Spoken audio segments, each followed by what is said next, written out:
Western U.S. states are baking in an extended heat wave, with temperatures threatening to break the all-time high recorded on Earth. In Phoenix, Arizona, the mercury hit 47°C, 116°F, on Friday, and in the desert of Death Valley, California, the thermometer approached 51°C. The heat wave is expected to last through the weekend. Cities in the region are opening cooling centers and officials fear the heat could delay air travel. Hurts to breathe. Most large aircraft can operate in temperatures up to 52°C, but readings as low as 47°C could affect liftoff conditions. A US Airways spokesman said the airline would be monitoring temperatures in Phoenix very closely. Michael Fedo of Scottsdale, Arizona, told the BBC his family was spending less time outdoors as the temperature rose and that he had taken to going to the grocery store in the middle of the night. "I've installed blackout shades on every window in my house," he said. "I'm a fourth-generation native of Phoenix, so I expect it to be hot. But when it goes above 45°C it hurts to breathe. The heat sucks the energy from your core." The National Weather Service has issued a heat warning for several parts of the region, including Las Vegas, until Monday morning. Parts of 5 states including Colorado and Utah will see temperatures higher than 37°C over the weekend.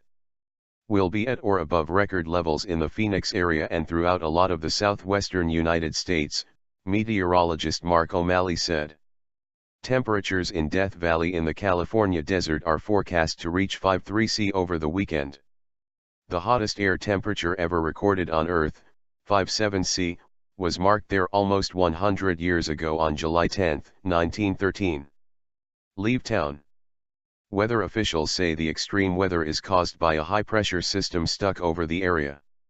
Scientists say the North American jet stream, the path of air that influences weather patterns, has become more erratic in the past few years, making weather systems more likely to become stuck in place.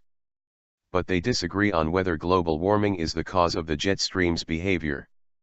The U.S. Border Patrol's Search, Trauma and Rescue Unit has added extra personnel this weekend as the threat of exhaustion and dehydration rises for those attempting to cross the US-Mexico border illegally on foot. At least 7 migrants were found dead in Arizona's desert last week in lower temperatures. Border officials in Tucson, Arizona, rescued more than 170 people suffering from the heat during a 30-day period in May and June. Utility officials plan to monitor electricity usage closely over the weekend but were not immediately concerned about overloads. While it's hot, people tend to leave town and some businesses aren't open, so that has a tendency to mitigate demand and is why we typically don't set records on weekends, said spokesman Scott Harrelson of Phoenix area utility Salt River Project. And zookeepers at the Phoenix Zoo were expected to keep outdoor animals chilled with water hoses and concrete slabs cooled by internal water-filled pipes.